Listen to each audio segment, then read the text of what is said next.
little more proven, and he's going to play a very integral role on a very good team. We have Jrue Holiday going to be playing with Milwaukee, first time playing with a real contender in his whole career, and he's got a chance to put something special together. Yeah, this is a guy who I believe I might have even had in my top 10, if I'm being honest, just basically for that reason you said. It's one of the first times, at least in a while, that he's actually been on a real contender. And not only that, we already know what Drew Holiday could do in terms of being able not only to score the ball, but in terms of being one of the best defensive guards between point guard and shooting guard in the league.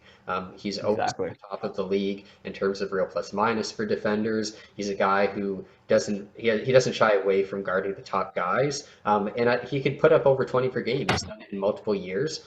He's done it without problem too. So he's not a guy who I think is going to struggle with the trade. I don't think he was necessarily the best fit for Milwaukee when the trade happened. But the more you look at Drew Holiday and you consider it, he's just really an upgraded Eric Bledsoe. So I think he's actually going to fit in pretty good there, honestly. Yeah, no, exactly. He does everything Bledsoe does, but a little bit better. He is the only thing that Bledsoe might do a little bit better. I'm not even sure, really, because defensively, Holiday's better. As a playmaker, Holiday is usually not even the main playmaker, and he still puts up a good assist number. He's a very good three-point shooter. I was going to say Bledsoe's a better three-point shooter, but consistently, Holiday has proven to be on the same level, if not better. So I see him bringing improvements to that team. I was disappointed that they got rid of George Hill because I've seen him as a very good fit for that team at the same time. But I'm hoping that Holiday is just that he shows up in the playoffs. That was the worst thing for Bledsoe. He couldn't show up in the playoffs as an above average starting point guard. And Holiday, I just don't see him ever not giving the effort that it needs. Yeah, and I mean, this is a guy also who, looking at it, he hasn't averaged less than 6 assists since 2011, No, 2012. So having a guy who's actually able to set up guys like Giannis and set up guys like Chris Middleton on a consistent basis, and also at the same time make up for maybe some of the lack of scoring ability around them when maybe they're off the court and it's guys like Dante only put up 10 a game, and your other surrounding players. You now have Drew Holiday, who you could, when you use your obviously they're going to use their lineup and their rotation correctly. They're probably never going to have a time where Holiday, Middleton, and Giannis are all on the bench. So they're going to have a top player out there at all times, and that's going to help them a lot, I think. So I'm excited to see how he does there. For my sake, I hope he does really good because, like I said, they did have him high on the list. But I understand too, where some people, compared to some other guys, he isn't consistent in terms of offensive production, which hurts him a bit. Because I mean, we're going to see soon that 30 points per game might not even get you a top five spot. So having under 20 per game year to year at the point guard position and being a 7 assist guy doesn't necessarily do much for you. It's really just the fact that he is such a good defender that even grants him that top five ability. And this year, if he could actually put together some big playoff wins, like we said, we could definitely probably see him move up on list to come.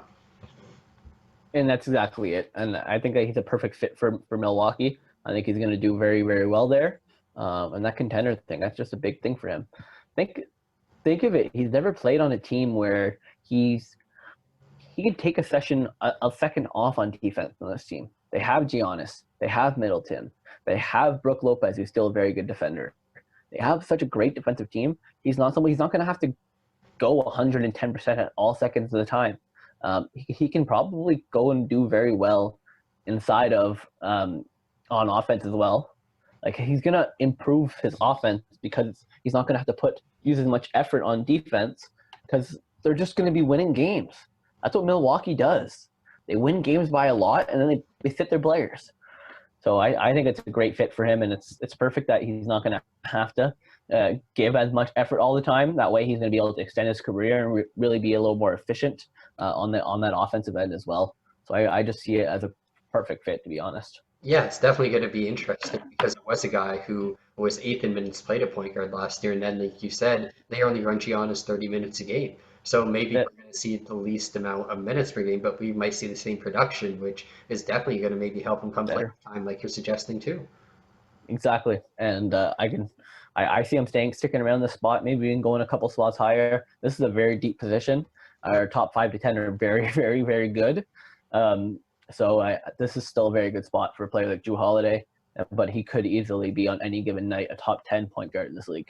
Yeah, especially on the defensive end. I mean, first in Oh, blocks he's last year for point guards, top 5 in probably steals. right behind maybe Pat Beverly, and that's it. I would, yeah, definitely agree. But still a good player, still not. He's kind of topped out. We know what he is. That's the reason why he's a little bit lower than the next player we have ranked